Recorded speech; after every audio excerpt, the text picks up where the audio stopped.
1. What's going on, everybody? Happy Wednesday. Today is July 1st. We finally made it out of June. 2020 is now going on its 8th year. I am your host, Ryan McLaughlin. Here with me, as always, is my co-host, Ron. Hello. And joining us for the first time on this series is a Don't Call This Podcast regular, is a Kids Wear Crowns correspondent. I guess that's the best way to call it that. Is constantly in our group me, joking and throwing jokes around. But Miss Courtney Campbell has made it with us here today. Courtney, how are you? I'm good. I'm happy because it's 5 o'clock now, so technically I'm not working. There you go. So look, there's been a lot happening this week. There's been a lot happening every week. Ron and I say it every time that usually by the time we get off air, a brand new thing breaks out that's going to be spoiled milk by the time we get to it. But boy, oh boy, did that happen this time around. Sometime around Friday evening, early Saturday morning, news broke, funny enough, through 60 Minutes of all people, that the Trump campaign had been made aware, or not the Trump campaign, the Trump team, Trump administration had been made aware that Vladimir Putin had offered bounties to Taliban insurgents for U.S. soldiers, for the deaths of U.S. soldiers. This story has taken different twists and turns because we've gone from the president didn't know about it to the president did know about it. The weirdest defense that I've ever seen in my lifetime is administration officials saying that he did know about it. And so it just kind of lends to some weird hybrid situation where either he's too dumb to know what to do about it, or you thought he was too dumb and you kept it from him. Either way, this is a really big deal. Of course, the Republican Party, specifically Trump, has tried to play themselves as people who are pro-military in support of the troops. But Ron, I'm going to start with you because I know you've been itching at this for a long time. Please tell me, what are your thoughts or feelings about what has transpired with this whole bounty situation and the Trump team's reaction to it? It's a lot to unpack because the accusation that he has come out and said, like, okay, it is true, but I didn't know about it, is that while U.S. troops were deployed, Putin was given money and arms to forces that they were fighting against, and he knew about this, and he thought, hey, I don't do anything. Why do anything about this? So there's a lot to unpack here, especially for the party that's, always support the troops first. I just need to see more of a response from them because it's flat out is disgusting. It's inexcusable. It's like the highest level of treason that I've seen in my lifetime. And like I said, it's just inexcusable. So I do think back to that story that broke around 2017, 2018, where and it was like his team. What they do is they take papers off his desk because they think he may overreact, and at the same time, when they give him his briefings, they're like, okay, give him bullet points and make this in like bright red because that's what he'll read. So I do believe the story that this was indeed his briefing for the day, but he just thought like, oh, I'm not going to read it. So I feel like he knew about it, like one way or another, and just simply didn't care. Either way is inexcusable. And I mean, I don't know how many times we have to say this, but he should definitely be impeached because of this, and even worse. I mean, he should be thrown in prison because this is treason. There's a lot of implications here. Courtney, I'll let you get your opinions out there, and then I do want to talk about these implications. All right. Am I allowed to swear? Okay. Fire off, please. I think he's a fucking idiot, and I think he was too stupid, and his team didn't tell him. That's what I think.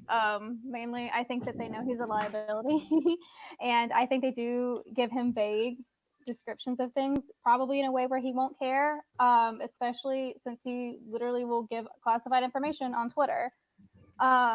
I don't think this is going to change anything with his base, of course, and I agree. I think even for him as a standard, I think this is like one of the most treasonous things that we've seen him do. especially, I think they're going to try to brush it under because it is an election year. But I think this really just sums up just how incompetent he is, and not just him, how incompetent his whole team is. That you can't even prepare him to have a statement, to even act like a proper statement that would make this look less bad. Either way, it's bad. Personally, if I had to choose between him knowing and him not knowing, I'd rather his team just be like, he's an idiot. Can we just try to handle this? Because the way that he leaks every fucking thing on Twitter, and he has, and he loves Putin. I fully believe that him and Bolsonaro from Brazil fully just pawns of that man. That's the only, like, I guess, conspiracy I would ever subscribe to. It's not even conspiracy at this point because it's just blatant. But he's fine. He's willing to sacrifice American lives. It's like more Lord Farquaad. It's like, I don't care how many of you die, but it's worth it. I don't care. I don't give a fuck. No, he don't give a shit. If he knew, he doesn't care. So. Yeah, I'm with you in that. I honestly don't think he's smart enough to grasp how serious this is. I don't think that he has enough empathy to understand the complications of this matter. I don't think, for one, that the Democrats are hounding this hard enough. And I will give the national media credit. I thought this was going to be dead by Monday morning. I thought that 60 Minutes broke the story, and I was like, well, okay, nobody else is going to pick it up. And we had a couple news outlets jump on it. Washington Post wrote about it. New York Times wrote about it. And then Monday came, and I thought that was going to be the end of it. But it's maintained momentum. It's maintained fire. And the main reason for this, and this is why I think the Democratic Party and specifically Joe Biden should be hitting him harder on this. And to his credit, he has hit him a little bit on it. But the whole reason is that you have right here, for the same reason that Ron and I were big advocates for Tammy Duckworth to be the VP, you have the biggest piece of thing that unites white America within both parties, right? You have the military. And politics aside, when you talk about life, when you talk about American life, human life, being used as bounty for a dictator who shows no remorse or no care for human life, that and alone is inexcusable. But when you have a party that uses the soldiers, uses the troops, uses the American military as a chess piece in their long game in terms of what they try and put forth and put out there about their policy, about how they get loyalty to their party. When you have that, and you have them, depending on how long we've known this, that they've known this information, because some stories are saying, some reports are saying this has been known for a year. So we sat through impeachment. We sat through the impeachment trial with this information being out there, with this information being available to the Republican Party. They withheld it from Democrats. They withheld it from the country, and they did not remove him from office, having the chance to do so. That should be the biggest indictment on this party. They should be hitting them home. Amy McGrath, who just won the Kentucky primary for the Senate election, that should be what she's hammering home, that Mitch McConnell knew and he didn't do anything about it. That this is the time to bury them. You absolutely should be burying them. And the glove should be off. And I am seeing it in some corners, but I don't feel like I'm seeing it enough. And this is the thing that I'm telling you, one of the things that can bury the Republican Party. Yeah, because how do you even apply a spin to this? And I think that's why he came out and said, like, oh, I didn't know about it. Because typically he would have been like, oh, fake news, fake news, fake news. But he was like, yeah, it's apparently it's true. I just didn't know about it. But my thing is with his response, if you didn't know about it, why aren't you attacking Russia and Putin right now? Like, that should have been the first thing you did when you found out about it. Yet he's, this might be a segue, but maybe not. He's retweeting white power videos though, but he has time to do that. But he's not attacking Russia like he should be. That should be the first thing. And he's trying to invite him back to the G7. So we'll transition, since you threw it out there. We'll transition to more of his incompetence, because this does require some additional lighthearted conversation here. Over the weekend, Trump also retweeted a video of several supporters at a Florida retirement home who were on golf carts shouting at a protester, "White power," repeatedly, over and over again within the first 12 seconds of the video. Clearly. Trump later removed the tweet, saying that he was unaware that that language was in there. A story that only 30% of the country bought. Ron, just go ahead. I don't have a setup question. I don't. Just go ahead.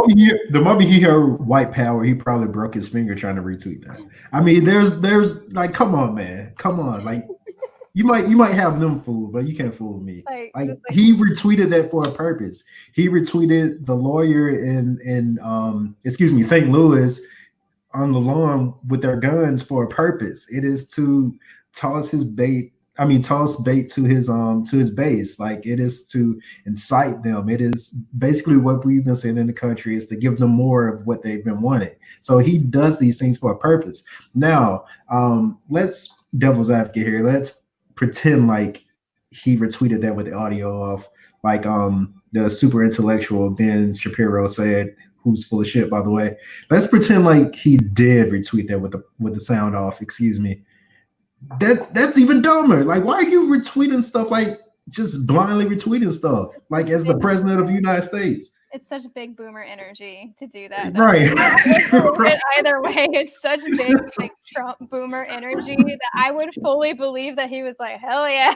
But I also would believe that he was like white power and it's a propaganda thing. The thing is, it's like, it's hard. It's like goes back to the prior topic. And sorry if I was cutting you off, Ryan. Oh, no. I'm done. Go right ahead. It's so hard. I can't decide. Is he like sinister enough to like be able to be, again, a Putin pawn and propagate this propaganda fully and to the point where it's so blatant, or is he so fucking stupid? I mean, his team is doing it, but is he so fucking stupid he doesn't know? I can't decide. Is he that stupid, or is it much more sinister? I really can't decide. See, I've been leaning in the camp that he's that stupid, and he's doing it against all polling, right? Like, if this were a normal situation or a normal year, if COVID wasn't a thing, if the George Floyd murder didn't happen during this situation, because we know, Black people still would have been killed by police without COVID. But if these things didn't happen at this point in time, then this strategy may still be okay enough to work. What he doesn't realize right now is that the world has literally changed in the last 4 months, and it is specifically changed in terms of racism and racial inequality in the last 30, 40 days. He has not caught on to that. His polling in terms of how he's handled the George Floyd protests has gotten worse and worse. And while he's seen it get worse and worse, he's been in denial.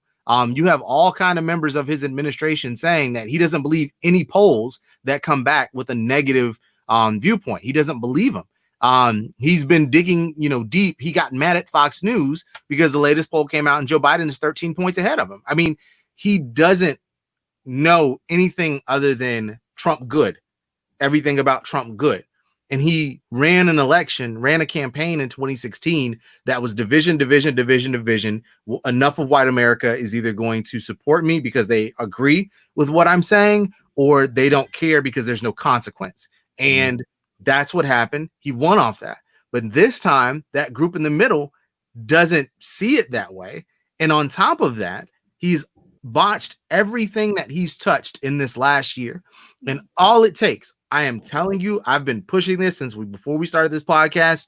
If football season gets canceled, all you have to do is run an ad on everything he said about COVID, everything he said about the George Floyd protests, and have it over a shot of Bryant-Denny Stadium empty with the lights off at night. That's all you have to do. If Nick Saban says Bama would have won another one this year, if not for Trump. Oh my God. No, seriously. If I could just Joe Biden's mouth and let his team do all of that, because his team is doing so good. Yeah. It's just shut the fuck up. I will be honest again, and I am a critic of any time Joe opens his mouth. But aside from the "you ain't black" misstep, he's actually not done anything stupid live. Mm-hmm. That was his one mishap, which, for Joe Biden ratios so far is actually pretty decent. I think he's leading himself in terms of gaffes right now. So look, if he keeps up this rate and we get like maybe 2 more gaffes, I'm okay with it as long as the gaffes aren't egregious. But even egregious. Sorry, let me cut it. Retweet white power. I mean, even when he went to that plant and he told that guy he was full of shit and called him a dog-faced liar. Even when I listened to the quote with their context, I was like, Joe kind of has a point. He did have a point. You're a dog-faced liar. He had a point. That's why I didn't understand that when people were like, "Oh, they got so mad." But it's like, no, you saw dude be passionate about because what he said to him was incorrect, and he corrected it. And y'all want all that passion, y'all want that energy from the idiot. But when Joe does it, it's like the whole different. Anyway, again, the bar is in hell for Trump. The bar is unreasonably high for Biden. It's two very different lives right now, and it's just insane. I think Okay. yeah, Go ahead. No, go ahead. I think one of the things too that makes things different related to the pandemic, I think it's because so many people are home. Less people are home right now. I think people before, because a lot of this shit has been happening. I mean, I don't know, this shit has been happening. I think people are now forced to pay attention when it comes to multiple things. I think people are being forced to pay attention. You can't distract yourself. You're forced to see it. So many people are directly impacted by it. So they get more curious, they get more open. Well, if they're fucking this up, what else are they fucking up? And people, because they're wanting to pay, they're paying more attention to the news, they're reading different news sources. I think that's one reason you can't, I don't think he's realizing, or Trump is realizing, you can't play it the same way. People, no. People can't get distracted as easily because they're sitting at home. They have nothing else to do other than paying attention. Well, speaking of the effects of COVID, which is half the reason why we have Courtney on today. Yeah. Today, or well, not today. Today it was announced that Senate Democrats have been trying to put together a deal for UBI extension. This comes from a plan that was unveiled by Senate Minority Leader Chuck Schumer and Senator Ron Wyden of Oregon that would extend the $600 weekly federal payment in addition to what states already fund for their unemployment until an individual state has sustained an unemployment of less than 6%. This is one of two provisions on the table since the extended unemployment benefit, as lobbied by the CARES Act, will end on July 31st.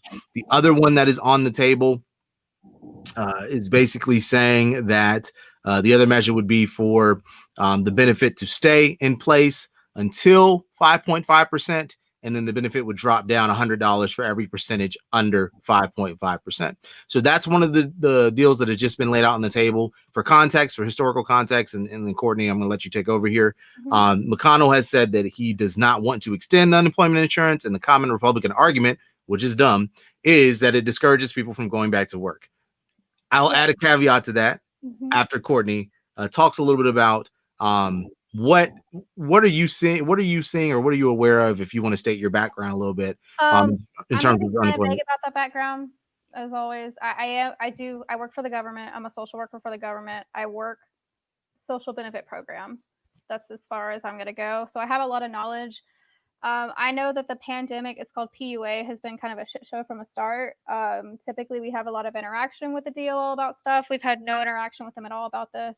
I have no hope that they're going to extend it at all, mainly because of that, people aren't going back to work, but people are realizing if they have this kind of money, $600 a week, I'm making twice as much with this. And then my minimum wage job, this is ridiculous. And a lot of other things involved with it. But yeah, I think I was shocked when they did the $600 a week. So not only is it $600 a week, I'll kind of explain how unemployment works. I know it best in Georgia, so I'm going to stick with Georgia. Of course, some blue states it may be a little bit better, but I'm going to stick with Georgia. So typically, how there's regular unemployment and what we call PUA. With regular unemployment, they go by your prior quarters with the Department of Labor report that they have on you, and they base how much you get based on that. The highest one person can get gross if you're not getting the tax out, is around $365, with the tax around $330. Some people are getting that regularly and then are getting the $600 on top of that. However, if you're not eligible for the regular unemployment, you're getting $600 a week, regardless, but you do have to apply for the regular first. It's normally the way, I forget like the max benefit amount. Hey, Michael. I forget what the max benefit amount is. However, how it normally works is that you basically, if you're taking the full amount out, is you get 12 weeks, which in a pandemic is not a lot of time. So not only that, with people not getting $600 a week anymore, by the way, if you are back owed child support, you're not getting any of that this FYI, if you owe the government money, you're not getting any of that. So not everyone is getting that $600 a week if everyone's assuming that. But it runs out very quickly. 12 weeks is not a lot of time, especially if you're in a pandemic and you can't work. I think it's really sinister. The main reason that the states reopened is so they could force people back to work. Because the main thing with unemployment randomly, and let me know if I'm getting a tangent about the policy here. The main thing about unemployment randomly, you have to do your weekly filings. You have to like be proving that you're looking for work, basically. And they've kind of waived that. So basically, if that ends, people are going to have to be proving that they're looking for work that doesn't exist. And it's going to go back to, unless they've changed it, being a certain amount of a budget for a short amount of time period, it's going to be a fucking nightmare. And I really do not expect them. I could be shocked. I do not expect them to extend it at any point. The only reason that they approved it, I think, is because we're like, well, we can give these bailouts to these fucking corporations. That's fine. We'll give the poor people a little bit of money. So. Ron, do you want to add anything to that before I have my little rant? It's so I'm pretty sure I'm about to like take your point right from under you, Ryan, and apologies if I do.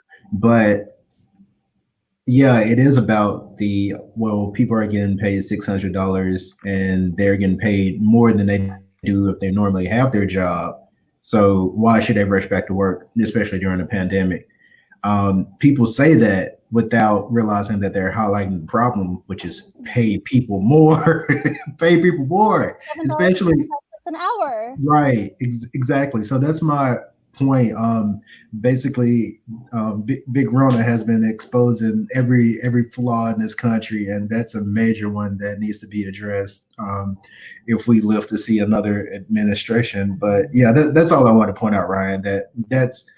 That's why people are being forced back to work during the pandemic to make less than they would on unemployment, which is insane. Yeah, I mean it's along those. Ryan, what'd you say? Can I say something real quick? Yeah, by all means. So can people just shut the fuck up with trying to shame people who are unemployment? I'm tired of it. I have to work and you don't. Listen, I've been able to work from home, but I've been working my ass off. They're unemployed. So that's one narrative I've seen from people, even people that are like self-reported left-leaning. Like you shouldn't be punching down or left and right because it's the same thing what Ron said. You should be looking at why you're not getting paid enough. I'm getting really sick of like, I guess, common people getting mad at people on unemployment. Like, look at why are they on unemployment? To me, that's been really disgusting, especially if we're all in the same class. Like, I don't know. Like, we should be upset, but not at each other. Sorry, that's been upsetting me. Especially, I talk to like dozens of people every day whose lives have been upended. It's a little infuriating. Well, last time the minimum wage was raised was, I believe, 2008, 2009. If you take the value of $1 and compare that to today, minimum wage should be no less than $9 right now. That's just for an inflation tool. If you want to talk about being able to work with the cost of living, then you probably need to double that, if not more. But here's the big thing for me. And I use, I was talking this morning, I used a personal anecdote or a family anecdote, and I won't go into details here, but basically, my brother was one of the people that got laid off because of COVID. And, back at the end of last year, he got a promotion that doubled his salary, that had him in pretty good space. Right. And so, in getting laid off, he has access to the unemployment benefit extension. With that, he is making more money than he did before his promotion. So in his eyes, why would he put himself in danger to go back to work to make less money? If nobody's coming around and offering him what he was making, then why wouldn't he just wait until his employer, his contractor, puts the job back on the table, which they told him they were going to do? Why would you do that? So that's what doesn't make sense, right? You have people like Ron said, without a hint of irony, saying that, well, if we continue paying people this money, they won't go back to work. So you're saying you want to put them in danger, in harm's way, while a pandemic is still in full force, and you want them to go back to work to make less than what they make now. That doesn't make any sense. fix the problem at hand here. You are showing your hand. I mean, for some people, it's not a hint of irony. For the others, they know exactly what they're saying and they don't see the problem with it. They don't see that there's a problem for making people go back to work for $500 a week, $600 or $400 a week, whatever you're giving them. And they just don't get it and don't see it. And that's one of the biggest issues with this country. You look all around the world at all around the world and then other Western countries. You look at what Canada's doing. Canada is giving you a portion of your salary and paying your rent and mortgage. That I don't know what else you need to do. If you are sitting up here and saying, well, there's not money there, how many trillions did we throw at the Federal Reserve? How much money did we throw at the banks? We threw all of this, and that should have gone to people. And it should have gone at the very least to unemployment benefit extension. I do think there's a pathway here where we get this extended. If we hammer McConnell and the Republicans hard enough, people still are out of work. 40 million people still don't have a job. Those jobs aren't just out there. They lost their jobs for a reason. So we have to continue hammering that home, get the public opinion to change, because they won't do it without the pressure. And I guarantee you, if these polls keep showing that they're in trouble, which we're going to talk about here in a second, now I guarantee you they may start singing a different tune. So this is one, by the way, this is one question I always ask, especially during times like this, when people are like, well, this isn't the government's job. It's personal responsibility. You should have been saving for this time, which is insane. How do you save up for a pandemic, whatever? But if the government doesn't provide welfare or doesn't care about the welfare of its citizens and provide aid in times like this, what is the point of a governing body? What are we even doing here? Like, so to me, it is the government's responsibility to to keep people afloat right now. And that's all it is. Like, no, like, and it's such a ridiculous argument to just say like, oh, people are lazy and they're just eating right now off unemployment. Like, no, people are like Courtney said, their lives are being upended right now. So people need the support.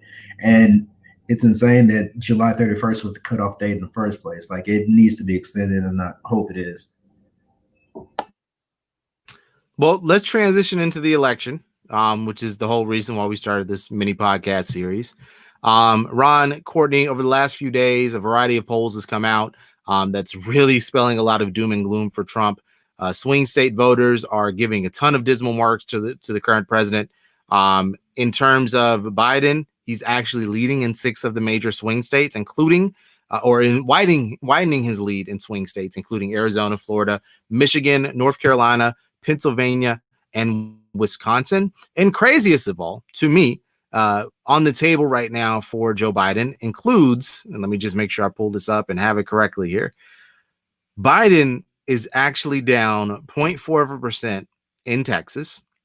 And in the state of Georgia, Joe Biden is actually leading in a YouGov poll by 1%. This is a big deal. For one, Georgia hasn't gone blue since Bill Clinton. In terms of Texas, I think the last time it might have been blue was actually LBJ. So you're talking about decades and decades of history here. And here's the key thing. Here's the major thing. Because people keep pointing out and saying that, well, the polls in 2016 said Hillary was leading. And that's true. But Hillary did not have a margin of error lead. She had a 3 or 4% lead, in some places 5, maybe 6. So it was totally understandable in hindsight that she didn't maintain that momentum, especially as all the mud started hitting towards the end of the election cycle and her history and all of that kind of stuff caught up with her. And then Trump was running as a change candidate and all that fun stuff. Anyway, right now we're seeing Biden with an 8 to 13 point lead, depending on what poll you're looking at. Here's the question I want to pose to y'all. Texas is on the table. Courtney, for you and I, Georgia's on the table. But more importantly, Texas is on the table. What does this mean for the Republican Party if they are having to defend Texas leading up to November? They're going to up voter suppression. That's what that means. That's the only way they're going to do it. I mean, they're going to literally use the pandemic. I mean, am I wrong? I'm just saying, you and I are in Georgia, right? We witnessed what happened recently. We witnessed what happened to Stacey Abrams. That's what's going to happen, especially. That's why the attacks. Sorry if you were going to speak first, Ron. But with the attacks in the post office, I fully believe that that's their strategy. Oh shit, let's go back to voter suppression. Not like they stopped doing it, but like times 100 with this pandemic. That's what they're going to do. They know people are. This shit's not going to be over, especially in November. I really don't think people are still going to be scared. There's not going to be a vaccine by then. There's no way. I think that they're going to use those public health fears. Not as many people are going to come out. People aren't getting their absentee ballots. The absentee ballots aren't being counted. Voter machines aren't working. We're shutting down locations. Only some are open. That's what happened in Louisville. That's the strategy. That's what they're going to do. I don't think it's going to be any kind of damage control. I think that it's going to be like, we got to prevent as many people as possible from voting. So yeah, to take that point a step further, I think last week John Merrill, which is Alabama's Secretary of State, whatever he is, he's a fucking asshole. That's what he is. But his the court shot down his decision to basically not allow curbside voting for their July 11th primary. And they use his tweets because they're like, okay, you told on yourself because this is basically what you want to do. And I think like the overarching theme here is like when November rolls around, guess who will be more likely to, stand in that line without a mask on and vote and not be worried about waiting in long lines to vote. So I'm just saying that's the thing. But I do think Texas is interesting. I do think he should be worried about losing Texas, and if he does, then like you said, with the addition of like California and Florida, which Hillary would have won if you didn't vote for Jill Stein. That's a bone I'm going to pick forever. But anyway, and states like Virginia, then yeah, that's the election right there. So yeah, he should seriously be worried about those larger states, especially Texas, which is a GOP hotbed typically. But no, I think he's in trouble. Yeah, and I want to I'm gonna share all of my tabs here. I want to show people something in the point that I want to make. So please ignore all my tabs. As a matter of fact, I'm just gonna pull all this because I'm embarrassed. So this is what I want people to see, right? If we turn off like all of these states, and we're pulling up the Electoral College map for those of you that are listening on the podcast, because I want to make a point here. The Electoral College system, as we know, is utterly broken. It's completely ridiculous. It's inadequate. It was only there to preserve slavery and give strength to slave states. It gives a louder voice to a smaller population in the country. And honestly, you only need 4 or 5 states to really win the thing.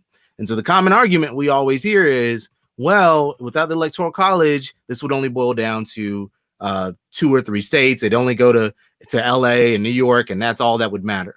Ignoring the fact that LA and New York together only make up something along the lines of, I think, like 10 or 12 or 13% of the nation's population. I don't know. I'm not doing the math right now. But here's what I want to point out. If the Democratic Party had Texas, right, and already has California, and North Carolina, which is what looks like it's happening right now, goes blue, and Virginia, which has been going blue on and off, stays blue. All they would need in this scenario is to, I forgot about New York. All they would need in this scenario is to add New York. Why is my computer going so slow? Add Pennsylvania, get Michigan, get Wisconsin, get Florida, and the election is done. Like, that's it. Like, this is 248 right now, but they're getting Maryland, and they're getting Delaware, they're getting all these kind of Eastern Seaboard states. If they had Texas, there's literally not a reason to try. Like, that's the point that I want to make here. If the Democrats are able to flip Texas, if Biden is able to take Texas, if all these different things start happening to where we have this major change in terms of the electoral demographic, the Republican Party is done. And this is what I mean by that. If they don't have Texas, there's not a path unless you go and flip historically blue states, right? Like, and I'm not talking about Pennsylvania, or I'm not talking about the Rust Belt, like Ohio and Indiana and Wisconsin and Illinois. I'm talking about you'd have to go flip, get Florida consistently in your corner. Good luck with that. You'd have to get New York in your corner. Good luck with that. You're already now fighting Georgia. If Texas goes, it's probably because Georgia went too. So you don't really have a battle here. You're in trouble, and there's no coming back from it. And I think the only good thing, or I think one good thing that would come out of that is you'll start seeing the GOP start saying, oh, well, maybe the electoral party. I was just about to say that. Wouldn't it be funny if losing Texas is the catalyst to say, like, you know what, one vote should count as one vote. Like, We should. The voice wasn't heard. It's ridiculous. Yeah, my voice is not heard anymore. The popular vote is what matters. Think about those poor farmers. Mass doesn't mean everything anymore. Right. Think about those poor farmers in Iowa who didn't have their vote heard because it was drowned out by liberal strongholds like Texas and Georgia. Like, that's what we're gonna hear, and I'd be welcome for it. Welcome to the party, you know. And maybe I think what happened with Beto and just general, what happened in 2018 was a big sign. I think they need to look back to back, like what went right there, like because that was so close, very close. I mean, I have family in Texas. My mom is from Texas, so there's a lot of conservatives, but you have places like Austin and Houston and Dallas that are slowly growing in size. And anytime you have a major city center that's growing and growing, I think that helps big time too. And Texas is getting hit really hard. Like Governor Abbott's an idiot. Oh yeah. Oh.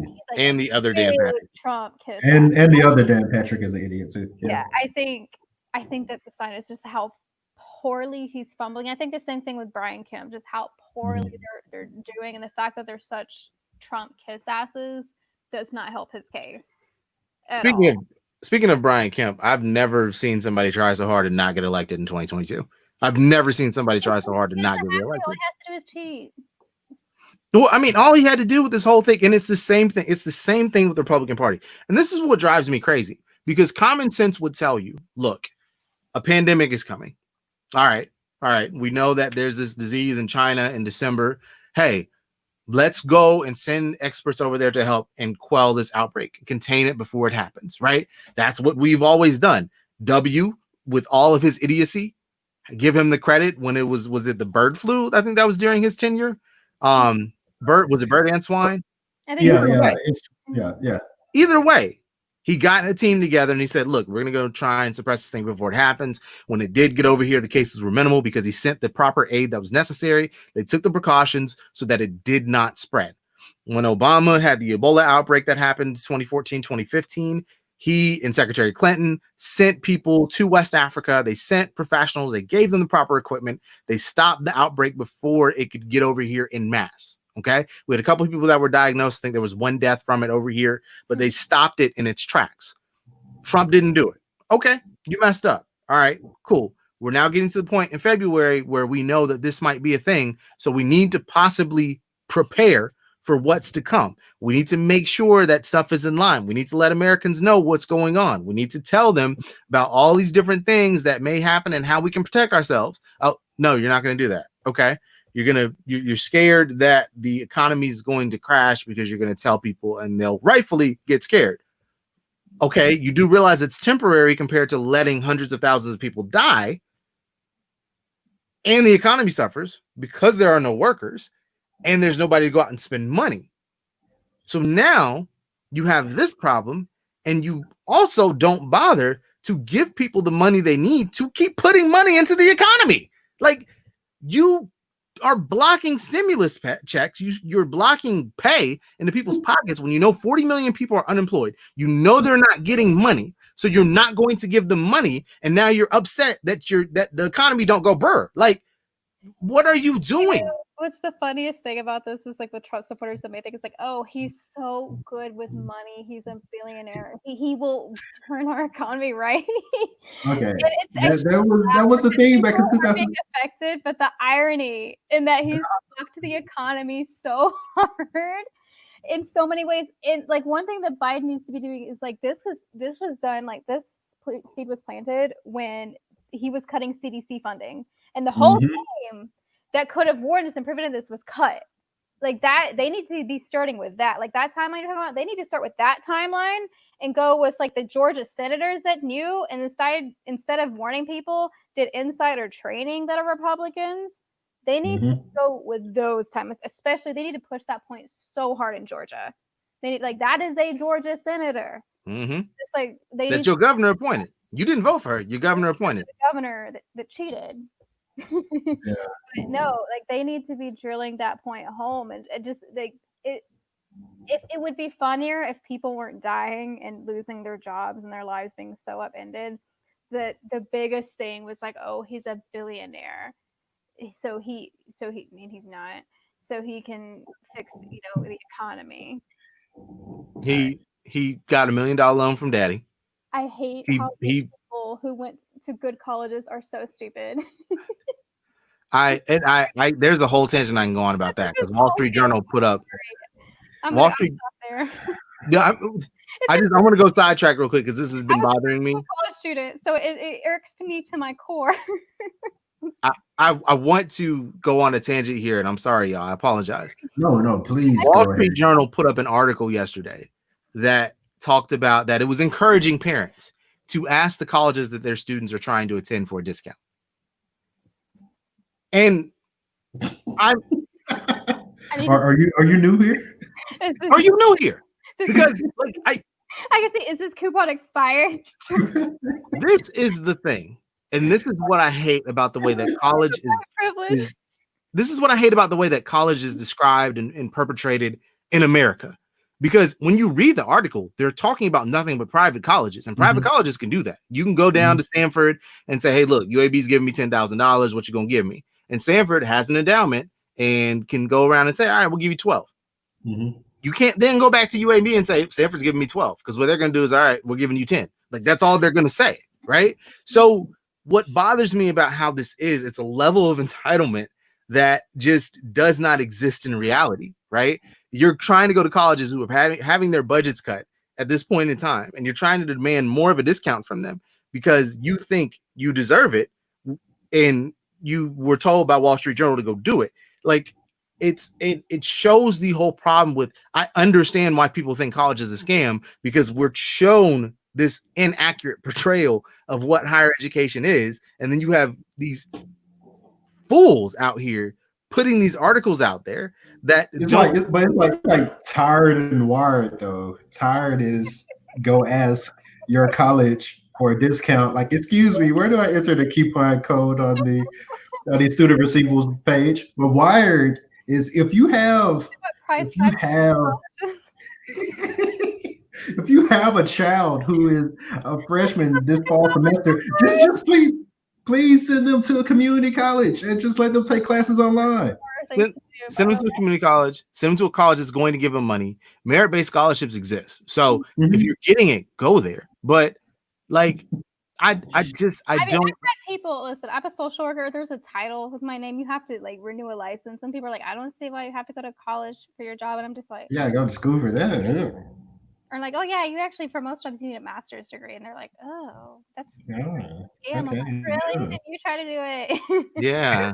You wouldn't say that about. I mean, I would say people wouldn't say about doctors, but they're heading that way. So yeah, we're getting there. That's a whole nother 30 minutes. That's an entire episode right there. I'm sorry. It just pisses me off when people have so much money and all the resources are so fucking stupid. And they think that they're going to possibly be controlled by a piece of cloth on their mouth. Private colleges are a scam because they're always going to private colleges and they're always the fucking dumbest people. Prestige in higher education is the biggest scam out there, but that's a whole nother episode. And that's probably why you will never see me work for an Ivy. Anyway, let's talk a little bit about in terms of the election and before the tangent that we went on, and we talked a little bit about the Republican Party in Texas. There is something that I want to add that could actually come to fruition here within the next year. DC, or a bill has been passed for DC statehood that would make DC the 51st state in the union. Of course, it passed the House, but it is sitting in the Senate to die. As it stands right now, Washington, D.C. does not have a voting member of Congress. They have a representative who can participate in committee but cannot vote on committee. They have 700,000, a population of 700,000, which is larger than Wyoming or Vermont. and they pay more federal taxes than 22 states. But as it stands right now, Republicans do not want to admit DC to the union. Now, I will give a caveat that usually additions of states to the union is almost always political. And so, you know, there's usually an advantage for the party in charge that admits them, or there's usually some kind of economic reason why they're added, which is half the reason why DC won't get added. It's a majority black state, or it would be a majority black state. And of course, the Senate being majority Republican won't let it happen. However, I do want to introduce this possibility to both of you. If Joe Biden wins the election and the Democrats get a majority in the Senate, and they do rid the filibuster as they are trying to convince Joe Biden to do, there is a very real possibility that DC could become a state as soon as the first session of the 2021 or 2021 Congress. If that happens, you will now have 102 senators, with another 2 almost guaranteed to be Democrats all the time. DC has not voted for a Republican in decades.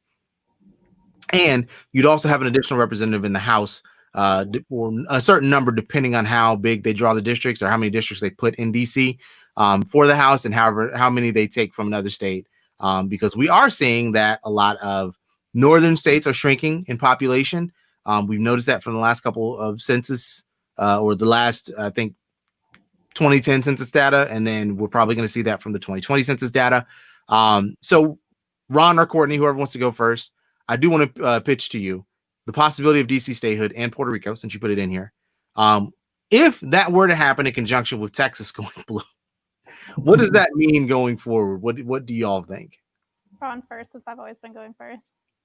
See, just like you said, they don't want DC statehood because as years have progressed, DC has become more liberal because you have younger people there working as interns, going to school. So DC is more liberal, but it makes sense because DC has far evolved from what it started out as. The area around the White House can be its own sovereign capital, and the rest of DC deserves to be a state. But of course, that would mean you have 2 more blue senators and then more blue representatives. And of course, they don't want that.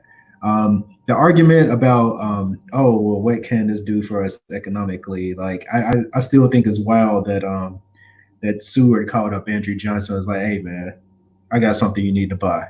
Like, and Andrew Johnson was like, have you seen it? He was like, nah, man, but just trust me, you need to buy this. And then that turns out to be Alaska. What has Alaska given us? Nothing.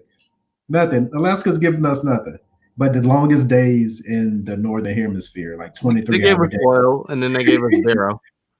They gave us oil, sure, but still, like, it was like, but I joke to the economy, to the world.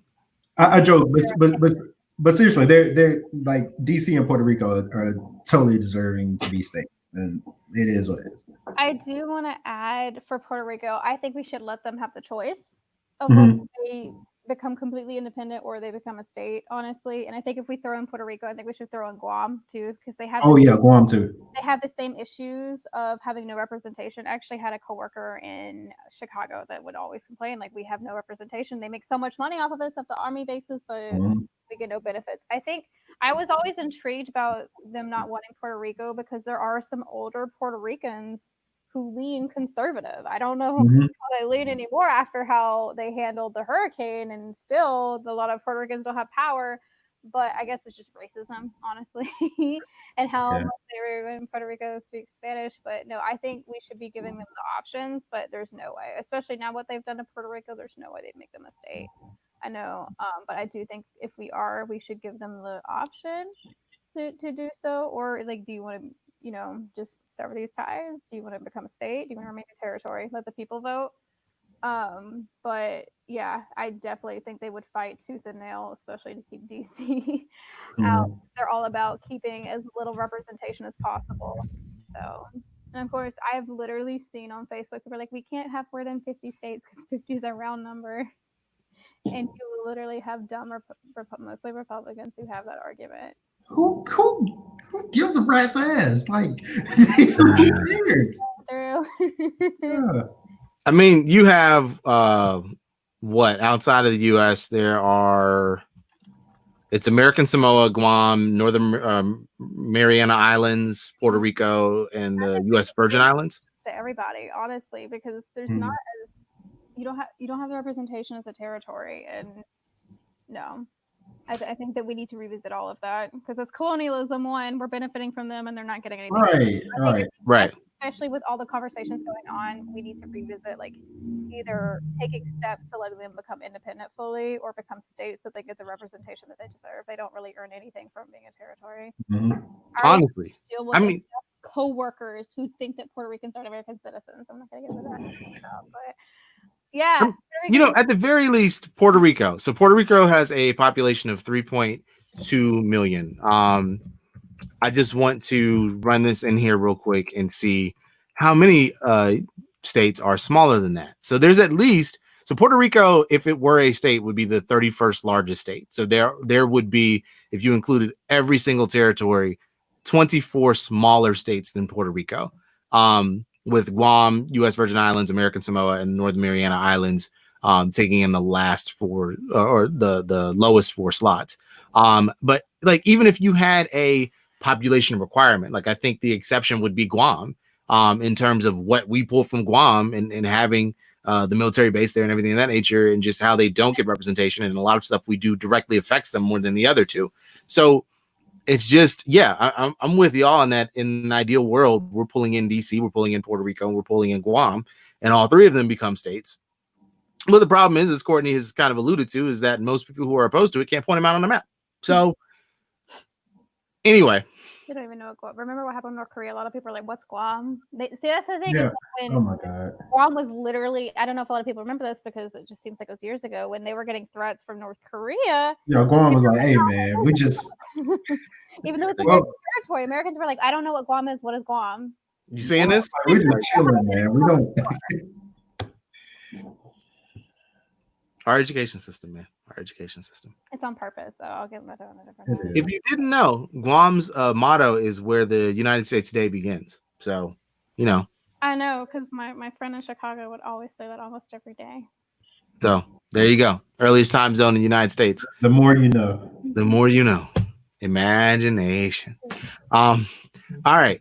Before we get out of here, make sure we highlight a couple of different things. Make sure you go to thekidsworkgrounds.com. Subscribe to the website. Subscribe to our YouTube channel if you're watching us on YouTube. If you're not watching us on YouTube, then go to our YouTube channel, which you could find through thekidsworkgrounds.com. You can follow us on Twitter at the KWC blog. You can follow me on Twitter at RHINE KWC. You can follow Courtney. Did you want to give your at?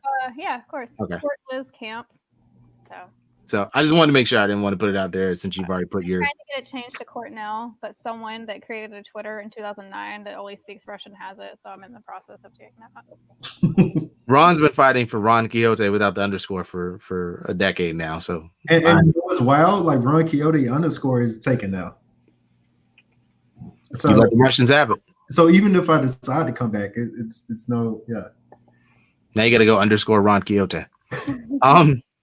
So with that being said, I'm trying to make sure I highlight everything. Make sure you all check out all of the podcasts that we have rolling now, all of the YouTube shows that we have rolling now. 4 Eyes Show on last week's episode, Politics as Usual with Ron and AJ. Make sure that you are checking out the committee podcast as rebranded and renamed themselves as KTSE Av Pod. I'm going to start putting episodes back on the website soon, as long as I stop being lazy. But make sure you follow them and check them out too. For Courtney, for Ron, I'm Ryan. Thank you for joining us today. Please, please, please go to Fair Fight 2020.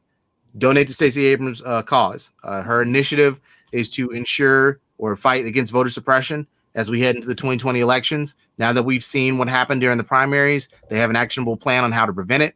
So please go support that. Go to Crooked Media and adopt a state. Your money can go to one of the Senate and House races in battleground states throughout the country. We have to take the presidency and we have to take the Senate. That's the only way. Number one, we get a public option in healthcare, which is the transition process that we need to go to Medicare for all. It's how we get rid of this disaster, but it's also how we make college free for families making less than $125,000 per year. That's also in Joe Biden's plan. That's how we ensure that we are ending cash bail and ending private prisons. These are the things that we need to do. We've had this whole conversation about systemic racism.